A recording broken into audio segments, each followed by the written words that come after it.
No episódio de hoje, o pastor Bill Santos, diretamente da Igreja Brasileira de Dallas, no Texas, irá estudar o verdadeiro sinal de lealdade a Deus. Fique sintonizado, o Está Escrito Canadá está começando agora.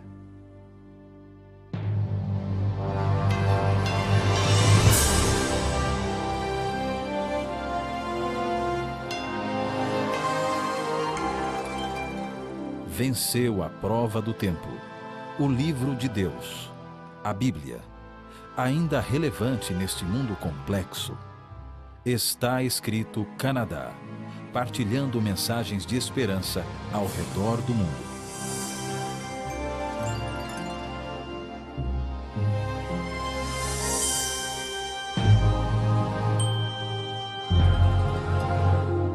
Eles eram 100 cientistas, químicos, biólogos. Eles queriam que o mundo soubesse que eles eram céticos. Eles vinham das universidades mais conhecidas do mundo inteiro. Seus doutorados eram de Cambridge, MIT, Stanford, Rutgers. Muitos deles lecionavam nas grandes universidades norte-americanas, como a Universidade de North Carolina, Universidade de Florida, Colorado, Nebraska, Missouri, Utah, Pennsylvania, Iowa, Georgia. O que eles queriam que o mundo inteiro soubesse que eles eram céticos. Bem, vamos voltar um pouquinho para vocês entenderem daquilo que eu estou falando. A rede pública de televisão aqui nos Estados Unidos, chamada PBS, algum tempo atrás passou uma série de sete episódios sobre a evolução. Ao eles terminarem esses 7 programas, um dos porta-vozes da rede pública disse o seguinte: todas as evidências científicas conhecidas suportam a evolução, assim como praticamente todos os cientistas bem conceituados do mundo. Estes 100 professores e cientistas e homens com doutorados das melhores universidades do mundo queriam que o mundo soubesse que eles não concordavam com essa declaração. Então, eles escreveram um artigo, em inglês era Scientific Dissent from Darwinism, uma discórdia científica do darwinismo, onde eles disseram que eles não acreditavam que todas as evidências apontavam para a evolução. Entre estes homens, existiam alguns cientistas muito famosos. A sua declaração foi esta: nós somos céticos quanto à posição da habilidade de mutação aleatória e a seleção natural por causa da complexidade da vida. Estes homens não eram alguns fundamentalistas, alguns loucos religiosos. Entre eles era o cientista que ganhou o prêmio Nobel em ciência, Henry F. Schaefer. Entre eles era Fred Sigwarth, um professor na Yale University. Muitas pessoas hoje dizem que para acreditar neste livro, nas Sagradas Escrituras e principalmente na história bíblica da criação, é necessário rejeitar tudo quanto a ciência tem nos ensinado. Será que eu posso ser um cristão, acreditar na história da criação contida no livro de Deus e não ter que rejeitar a ciência? Eu acredito que uma não combate a outra. No seu livro que ele escreveu em 1990, o grande cientista israelense Gerald L. Schroeder disse que não existe nenhuma contradição entre o relato bíblico da criação e aquilo que a ciência tem mostrado. Paul Davies, outro grande cientista, já escreveu vários livros. No livro dele, A Mente de Deus, The Mind of God, ele disse o seguinte: existe algo ocorrendo atrás de tudo. A impressão de haver um planejamento é indiscutível. Amigos, vocês podem saber nesta noite que para aceitar A Bíblia não é preciso rejeitar aquilo que tem sido descoberto no laboratório. A Bíblia e a criação se encaixam perfeitamente com a ciência. No último livro da Bíblia, no Apocalipse, Deus é o centro do livro de Apocalipse. Eu quero que vocês venham comigo a uma cena impressionante. Para João, uma porta é aberta. Uma voz soa que nem uma trombeta, e o apóstolo João escuta as seguintes palavras. Apocalipse 4, verso 1. Suba aqui, e eu mostrarei a você o que precisa acontecer depois disso. Depois, João é convidado a entrar num lugar muito especial. Ele entra pela uma porta, e ele se encontra diante de um trono glorioso. O trono parece que está sobre um mar de vidro. O ser que está sobre esse trono é brilhante. Parece que todas as cores do arco-íris estão saindo dele. 24 oficiais estão ao redor desse ser no trono, cada um vestido de branco. Cada um dos 24 estão assentados sobre um trono e eles têm coroas na sua cabeça.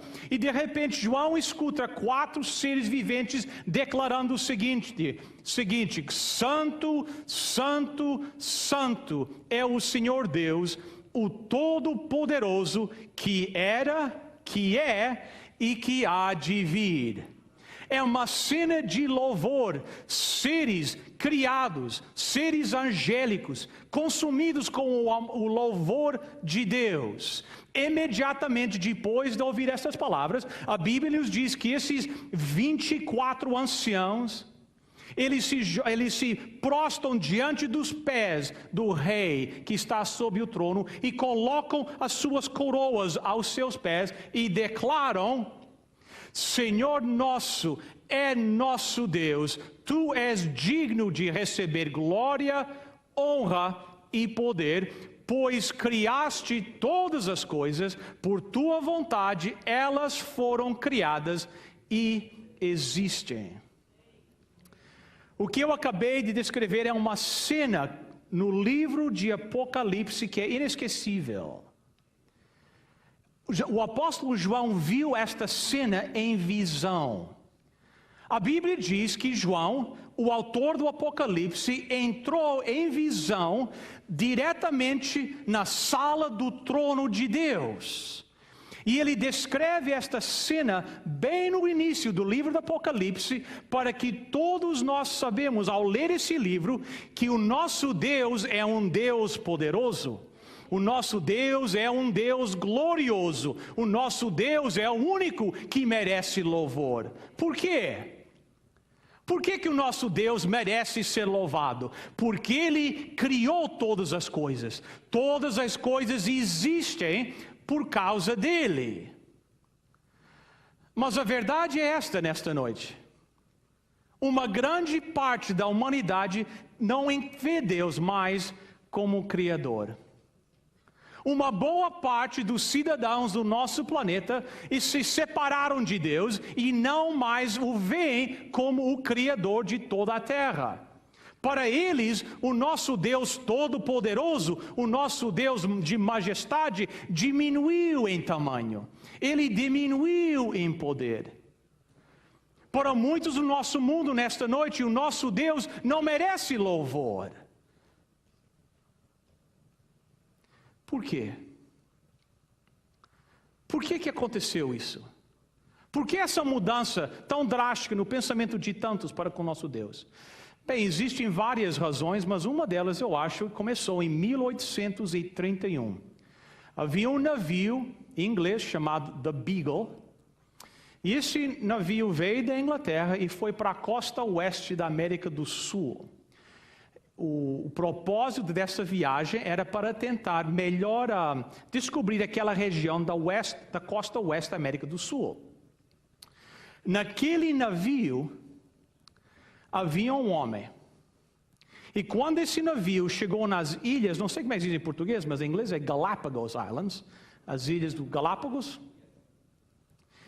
Este homem era um naturalista que estava a bordo.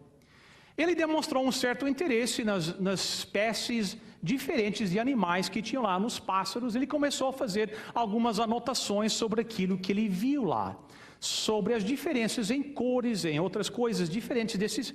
E essas anotações daquele naturalista transformaram a maneira de que muitos no mundo pensam a respeito de Deus. Quem era esse homem? Ele era Charles Darwin. E a sua teoria era a origem das espécies por seleção natural. A sua teoria chocou a Inglaterra, chocou a muitas pessoas, mas de repente, algumas observações que ele fez quanto à diferença de certas espécies, essas observações de repente eliminaram a necessidade de um Deus criador. Nós não precisávamos mais de um criador, porque agora nós tínhamos a teoria da evolução. Deus não era mais necessário, mas Deus tem uma resposta nesta noite para o problema da evolução. Faz parte da sua última mensagem, que é para ser pregada ao mundo inteiro. Nós encontramos em Apocalipse 14, verso 7. Ele diz com voz forte: temam a Deus e louvem a sua glória, pois já chegou a hora de Deus julgar a humanidade. Adorem aquele que fez o quê?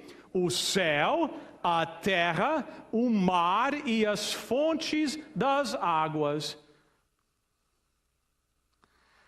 O último apelo do livro de Apocalipse, a última mensagem que é para ser pregada a todo mundo, é para adorar o Criador. E essa mensagem, esta última mensagem para ser pregada no mundo, tem a sua origem no livro de Princípios, no livro de Gênesis. Este tema de adoração é um tema crítico para nós hoje. É um tema bem comum ao nós lermos todos os livros da Bíblia. E nós sabemos que a última crise espiritual no mundo, que é falado, contado no livro do Apocalipse, vai ser com respeito à adoração. Verdadeira adoração versus falsa adoração. Adorando o Criador está no centro de tudo. Vamos voltar às nossas origens nesta noite, para que nós possamos melhor entender o nosso destino. Vamos voltar ao livro de Inícios, para melhor entender o livro do fim, que é o Apocalipse. Este mundo fascinante em que nós habitamos foi criado em 6 dias literais. 6 dias literais. E ao Criador contemplar a sua obra após cada dia, ele dizia: é bom. Ele gostava de ver. Depois veio o último ato da criação. Quem sabe o ato mais majestoso de toda a sua criação. O Criador vira para o Pai em Gênesis 1, 26 e 27 e disse Deus: façamos o homem à nossa imagem, conforme a nossa semelhança. Criou Deus, pois, o homem à sua imagem, a imagem de Deus o criou. Homem e mulher os criou. O homem não podia receber maior honra do que saber que nós fomos criados na imagem de Deus. Deus demonstrou supremo amor para com nós, a Ele nos criar. Depois da criação de Adão e Eva, no 6º dia da criação, a Bíblia nos diz em Gênesis 2, no verso 1, assim terminou a criação do céu e da terra e de tudo que há neles. Apenas 6 dias de trabalho, e o nosso Criador criou o mundo inteiro e tudo quanto nele há. Não parece ser muito tempo, 6 dias apenas. A minha esposa, que está assistindo lá no Canadá nesta noite, reclama que em casa demora muito mais para fazer coisas em casa, né? Mas eu não sou Deus. Para Deus, 6 dias não é um problema. A Bíblia nos diz em Salmos 33, verso 9: pois Ele falou e o mundo foi o quê? Foi criado. Ele deu ordem e tudo apareceu. Deus falou e apareceu. 6 dias, Adão e Eva, imaginem, primeiro dia de vida, eles contemplaram aquele sol brilhante. Ao chegar à tarde, eles começaram a ver aquele sol lentamente se pondo no horizonte. Terminou o 6º dia da criação. Mas a história da criação não termina aí. A Bíblia continua. Gênesis 2:2. No 7º dia, Deus acabou de fazer todas as coisas e descansou de todo o trabalho que havia feito. A Bíblia diz que Deus descansou no 7º dia da criação. No outro dia eu estava assistindo um programa na televisão e o locutor lá, o pessoal que estava anunciando lá, que estava apresentando o programa, ele fez troça. Vocês usam essa expressão? Em Portugal eles usam. Fez troça de Deus. Ele disse, esses cristãos adoram um Deus que depois de 6 dias de trabalho teve que descansar. Deus descansou.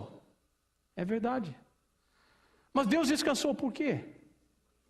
Não porque ele estava cansado, porque a Bíblia diz em Isaías 40:28, será que vocês não sabem? Será que nunca ouviram falar disso? O Senhor é o Deus eterno.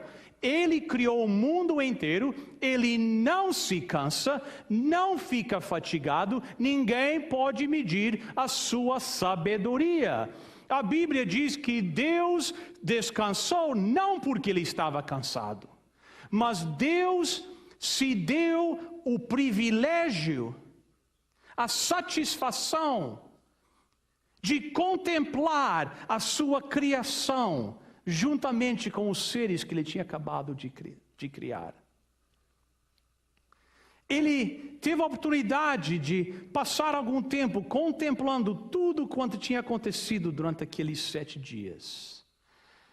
Mas a Bíblia depois diz que Deus fez algo muito especial. Gênesis 2:3.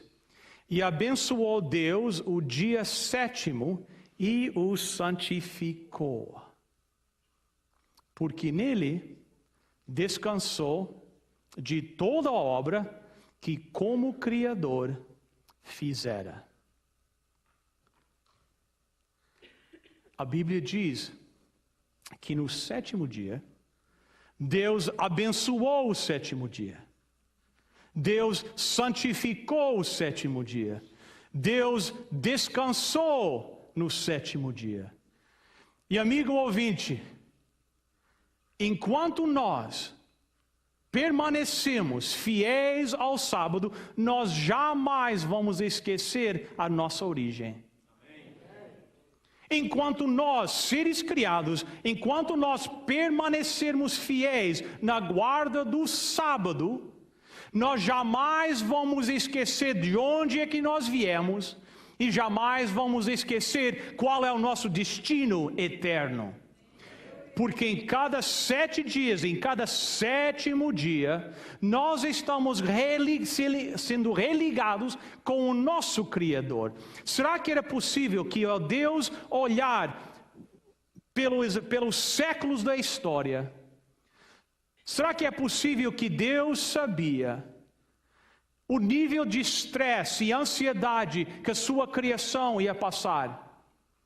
E Deus soube que o pecado ia criar um abismo entre Ele e as suas criaturas, e que eles iam necessitar de uma religação com o seu Criador. A Bíblia revela essa verdade, que quando chegou o tempo de Moisés, O povo de Deus que tinham estado escravos no Egito já tinham esquecido do sábado de Deus. Eles esqueceram daquele dia especial que Deus tinha para eles. Mas Deus tinha um plano para relembrar o seu povo. Que esse dia não tinha passado de ser importante, que continuava sendo importante. Ao Moisés levar o povo do Egito para a Palestina, a terra prometida, ao eles caminharem pelo deserto, a Bíblia diz que a comida acabou.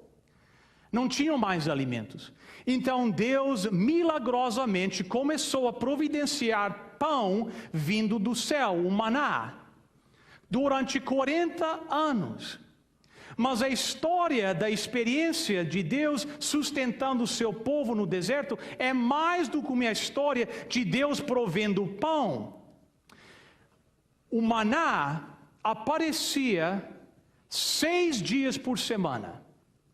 De domingo até sexta. No sexto dia, o povo de Deus era instruído a pegar uma porção dupla de maná. Porque no sétimo dia, o maná nunca vinha.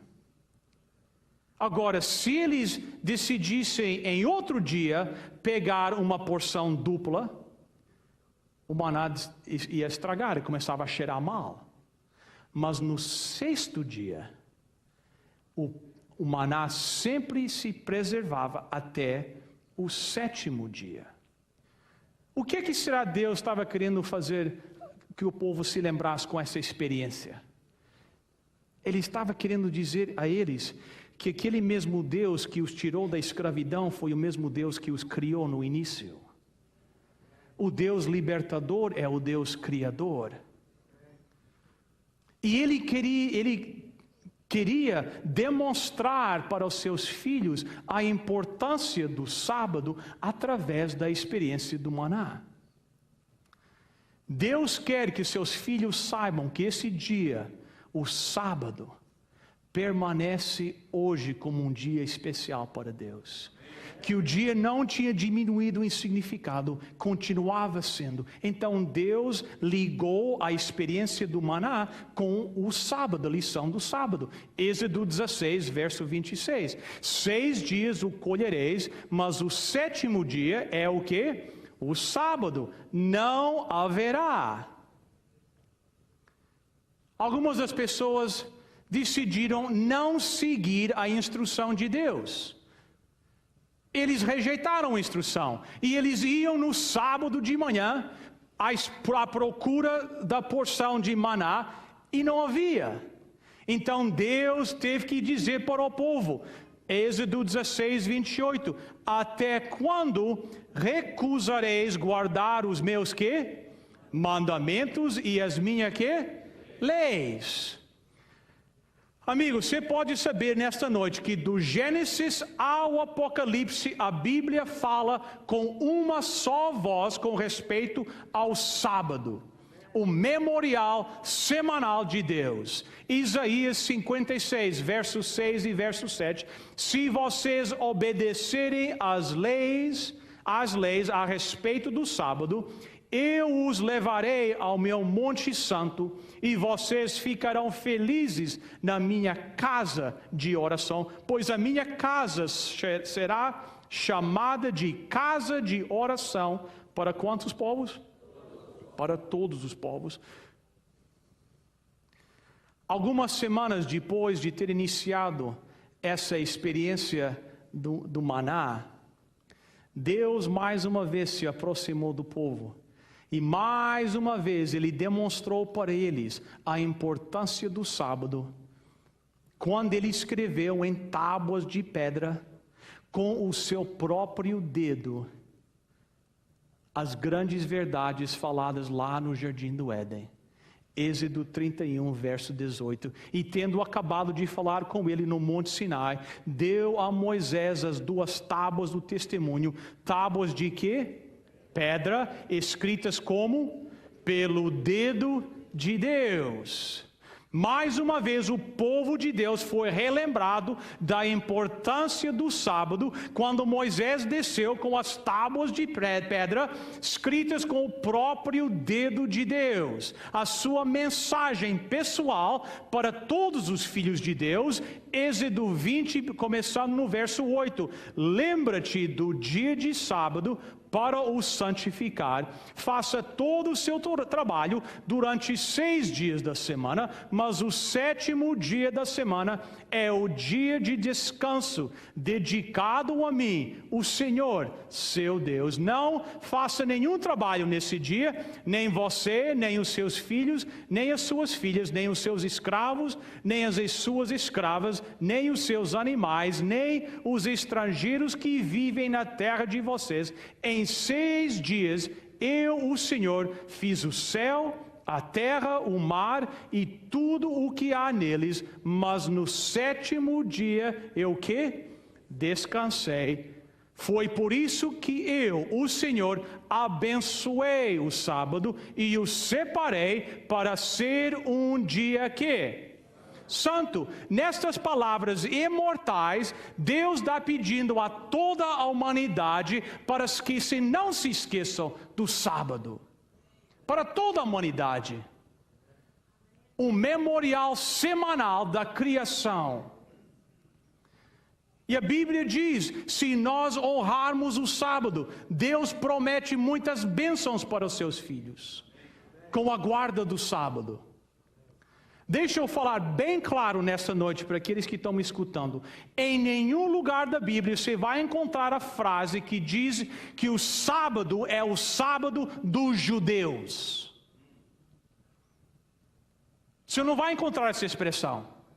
Você não vai encontrar a expressão que diz que o sábado é o sábado dos judeus. O sábado era para toda a humanidade e Jesus fez isso bem claro em Marcos capítulo 2, verso 27. O sábado foi estabelecido por causa do homem e não o homem por causa do sábado. Jesus também disse, Mateus 12, 8, porque o Filho do Homem é Senhor do quê? Sábado. O sábado é mais do que um memorial semanal da criação.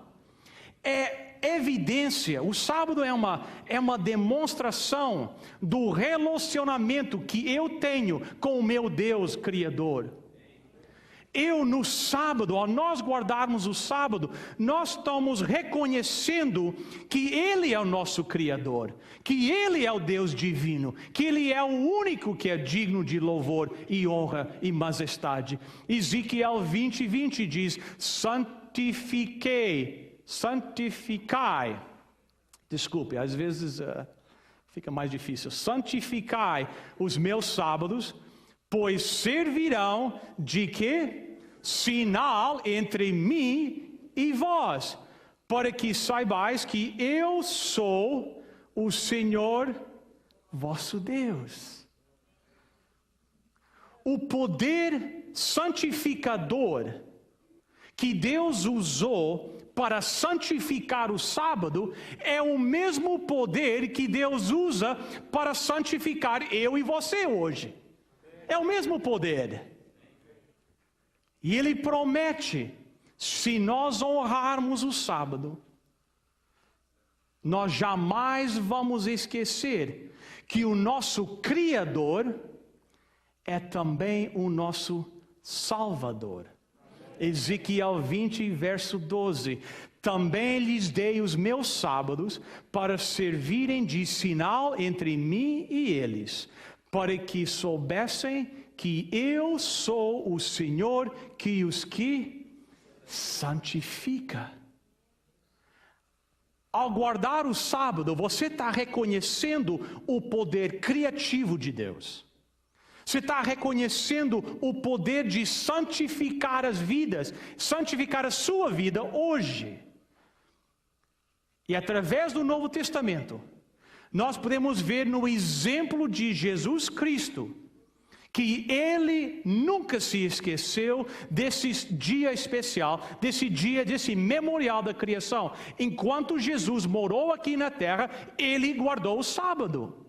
A Bíblia nos diz em Lucas 4,16, Jesus foi para a cidade de Nazaré, onde havia crescido, no sábado, conforme o seu quê? Costume, foi até a sinagoga. Ali, ele se levantou para ler as Escrituras Sagradas. A Bíblia diz que o costume de Jesus era para ir aonde no sábado? Aonde? Na sinagoga. Então, se fosse um sábado em Nazaré, aonde, se você tivesse interesse de encontrar Jesus no sábado, onde é que você ia procurar ele? Na sinagoga. Porque a Bíblia diz que esse era o costume de Jesus Cristo. Agora, alguns que estão me assistindo, de repente estão perguntando nesta hora, mas que dia é o sábado? Bem, para os portugueses é bem simples descobrir, né? Porque existe apenas um dia em 7 que é chamado sábado, né? Mas, vamos lá. As pessoas às vezes me chegam, que eu faço essas palestras em inglês e em português, eles chegam para mim e dizem assim, mas como é que eu posso ter a certeza que dia é o sábado? É uma boa pergunta, né? Eles dizem, de repente o dia foi mudado. Mas pense bem nisso. O sábado, nós lemos, foi estabelecido aonde? No Éden. Se o sábado tivesse mudado desde o Éden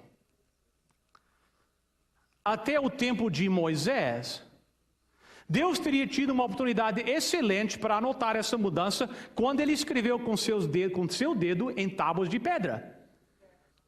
Tinha sido uma oportunidade perfeita. Ele podia ter escrito, eu sei que lá no Éden eu estabeleci o sábado, mas agora mudou. Ele não fez isso. Se o sábado tivesse mudado desde o tempo de Moisés até o tempo de Jesus Cristo teria tido uma oportunidade para dizer, eu sei que a lei diz guarda o sábado, mas mudou. Mas Jesus não fez isso. Nós acabamos de ler que Jesus Cristo foi na sinagoga no sábado segundo o seu quê? Costume. Então, nem Moisés, nem Deus, com seu próprio dedo, anotou qualquer mudança, e nem Jesus Cristo, pelo seu exemplo, diz que houve alguma mudança.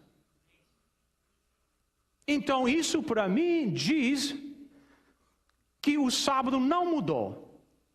Se o sábado fosse mudado, imagine, se Deus fosse mudar um princípio, uma lei, que Ele escreveu com seu próprio dedo, em tábuas de pedra. Note que os 10 mandamentos foram escritos em tábuas de quê? Pedra. Ele não se agachou. Jesus uma vez fez isso, mas Deus não se agachou e não foi escrevendo na areia os 10 mandamentos. Para com o passar do tempo, a água e o vento levassem. Ele escreveu com seu próprio dedo em tábuas de quê? Pedra. Se Deus fosse fazer uma mudança numa lei que Ele escreveu, Ele mesmo escreveu, com seu dedo em tábuas de pedra, você tem que pensar que algum lugar na Bíblia ia notar essa mudança. Quando Deus faz algo santo, quando Deus santifica alguma coisa, quanto tempo é que essa coisa permanece santificada? Para sempre. Não existe, nós temos na Bíblia, em Gênesis, o ritual da santificação do sábado. Não aparece nenhum outro ritual na Bíblia onde o sábado deixou de ser santificado. O reverso. Então, isso me leva a acreditar hoje que o sábado ainda está em valor, ainda importa para Deus. E o povo de Deus continua guardando o sábado até hoje. É um sinal entre eles e o seu Deus. Eu sei que para alguns que estão ouvindo essa mensagem, de repente é uma teologia diferente, você nunca escutou isso. Você tem vindo a sua vida guardando o domingo, eu sei como é que é. Eu fui criado num lar católico. E eu sei, quando nós pela primeira vez ouvimos esta mensagem, nós ficamos um pouquinho chocados. E o nosso instinto automático foi tentar argumentar, apresentar desculpas, né? Mas aí o pastor que estava apresentando esta mensagem para nós, o querido pastor Feyerabend, ele leu este versículo que eu vou ler para vocês agora. E para mim e para minha família foi o suficiente. É este versículo aqui em São João, capítulo 14, verso 15. Se vocês me amam, obedeçam ao os meus mandamentos. Quantos mandamentos? Os 10. Quando você olha para o Calvário, o verdadeiro significado do sábado fica tão claro para nós. Ao ver o comportamento daqueles seguidores de Jesus Cristo, aqueles seguidores fiéis de Jesus Cristo. Na sexta-feira, aqueles seguidores de Jesus viram uma tragédia. Todos os seus sonhos tinham sido abalados ao eles verem Jesus Cristo pendurado naquela cruz. Eles viram ele morrer uma morte cruel numa cruz. Todos os seus sonhos agora se encontravam num túmulo escuro, onde lá estava o corpo de Jesus. No último ato de devoção em honra a Jesus Cristo, eles decidiram ungir o seu corpo. Mas a Bíblia diz que primeiro eles pararam para honrar a Deus e dar glória a Deus nas horas sagradas do sábado. Debaixo da sombra maior de qualquer crise humana, os seguidores de Jesus Cristo, os amigos de Jesus, eles descansaram no sábado de acordo com o mandamento de Deus. Note a sequência de eventos nestes versículos, começando em Lucas 23, 54. Era o dia de preparação e começava o sábado. As mulheres que tinham vindo da Galileia com Jesus seguindo, viram o túmulo e como o corpo fora ali depositado. Então se retiraram para preparar aromas e bálsamos. E no sábado descansaram segundo o quê? O mandamento. Mas no primeiro dia da semana, alta madrugada, foram elas ao túmulo, levando os aromas que haviam preparado. Aqui na Bíblia nós temos uma sequência de 3 dias. Note bem esta sequência. Nós temos o primeiro dia, chamado dia da preparação. Nós hoje chamamos esse dia de, nós em inglês dizemos Good Friday, sexta-feira santa, né? Como é que é em português? Sexta-feira santa? Em inglês é Good Friday. Sexta-feira santa. Depois nós temos o primeiro dia da semana, que nós chamamos o domingo de Páscoa, o dia da ressurreição. E a Bíblia diz que entre a sexta-feira santa, né? O dia da preparação, e o primeiro dia da semana, o dia da ressurreição, o domingo de Páscoa, entre esses 2 dias nós temos o dia que a Bíblia chama de quê? Do sábado do Senhor. O sábado. E ao nós nos aproximarmos da cruz do Calvário, nós vamos começar a perceber, quanto mais nos aproximarmos de Deus, nós vamos perceber que não é qualquer dia que serve. Não é qualquer um. Deus pediu um dia. Vocês que falam português têm uma certa vantagem, porque o dia da semana, o 7º dia da semana em português se chama de sábado. Em inglês para nós é mais difícil, que o 7º dia chama-se Saturday. E as pessoas chamam de o primeiro dia da semana de Sabbath. Mas 108 línguas hoje, incluindo o português, o 7º dia da semana é chamado de sábado. Agora alguns dizem para mim, não, mas depois da ressurreição foi abolido. Será que foi? Você sabe que no livro de Atos, o livro de Atos relata 84 encontros, reuniões que Paulo teve no sábado. Por exemplo, Atos 17, 1 e 2. Chegaram a Tessalônica, onde havia uma sinagoga, conforme o seu costume. Paulo foi lá e nos 3 sábados seguintes falou sobre as Escrituras Sagradas com as pessoas que estavam ali na sinagoga. Dizem, mas isso foi na sinagoga, isso foi com os judeus. Existe outra ocasião que Paulo estava numa sinagoga pregando e as pessoas chegaram para ele, eles eram visitas e disseram assim, quem sabe no próximo sábado você pode vir pregar para nós.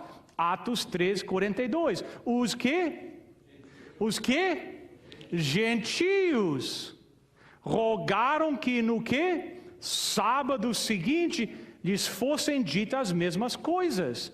Verso 44. E no sábado seguinte ajuntou-se quase toda a cidade a ouvir a palavra de Deus.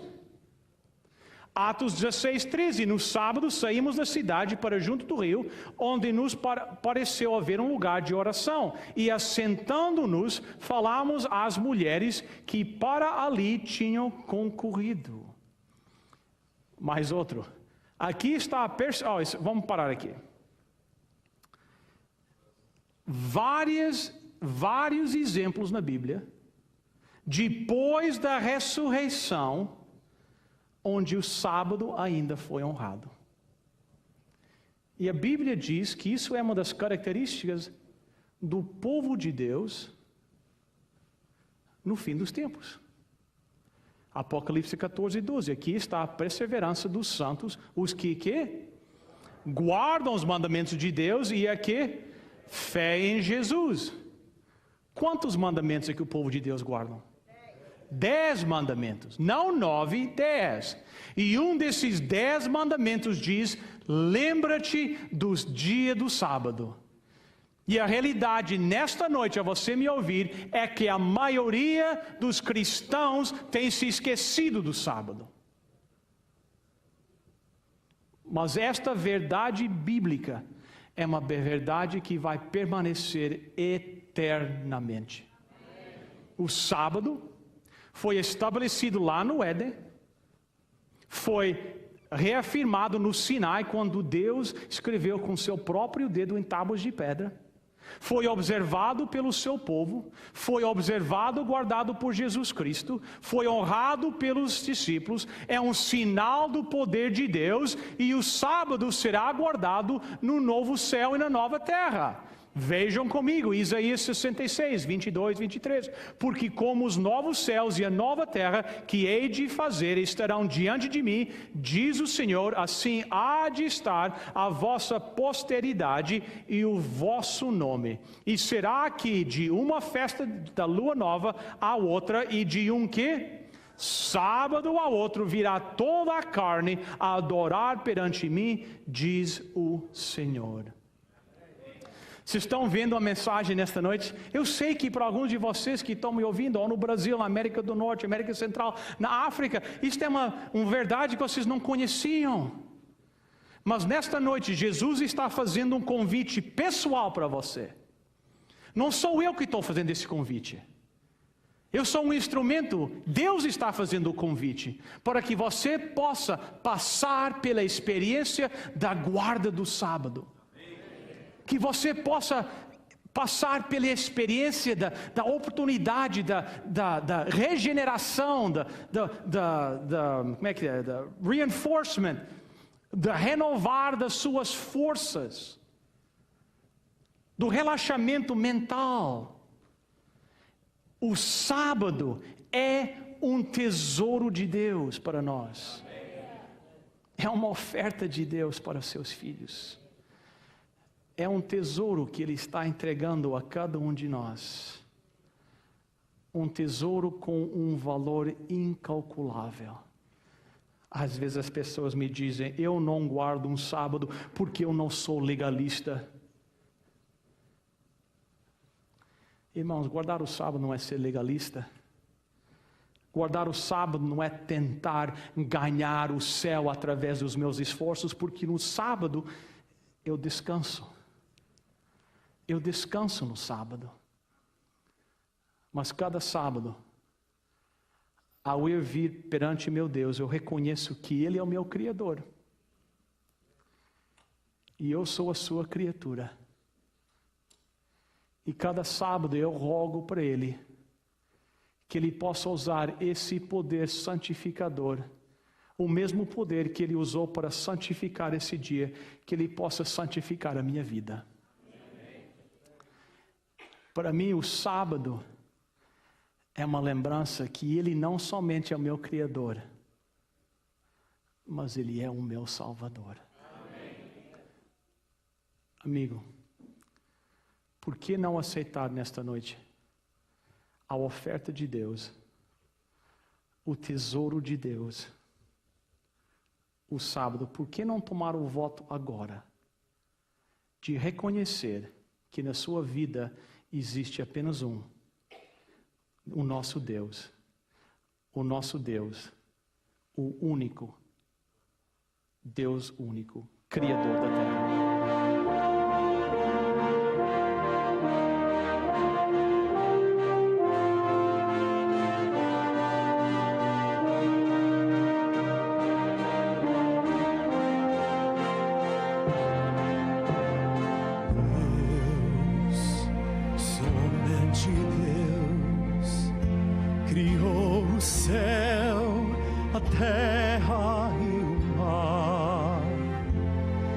Os astros a brilhar no espaço sideral.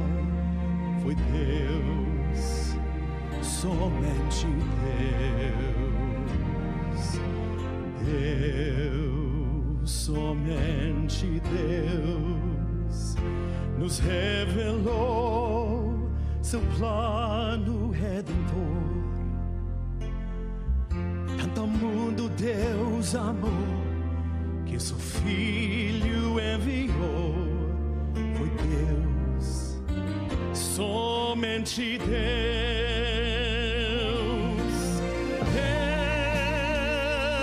somente Deus, é o Rei dos Reis, Senhor da terra e céu, que toda a criação exulte em louvor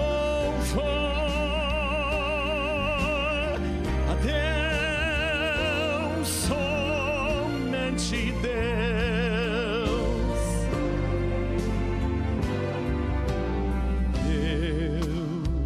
somente Deus será o sol de nosso eterno lar.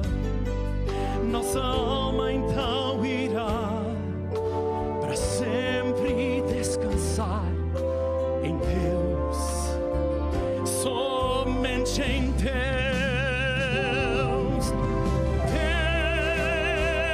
Deus, somente Deus, é o Rei dos Reis, Senhor da terra e céu, que toda a criação exulte em louvor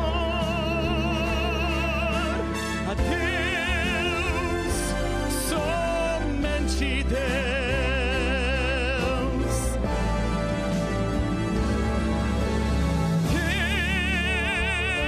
Deus, somente Deus, é o Rei dos Reis, Senhor da terra e céu, que toda a criação exulte em louvor a Deus, somente Deus, que toda a criação exulte em louvor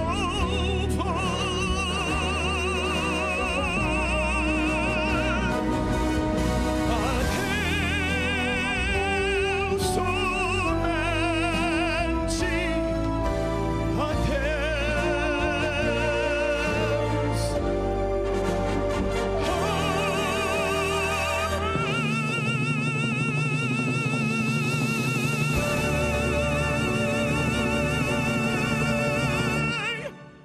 Amém.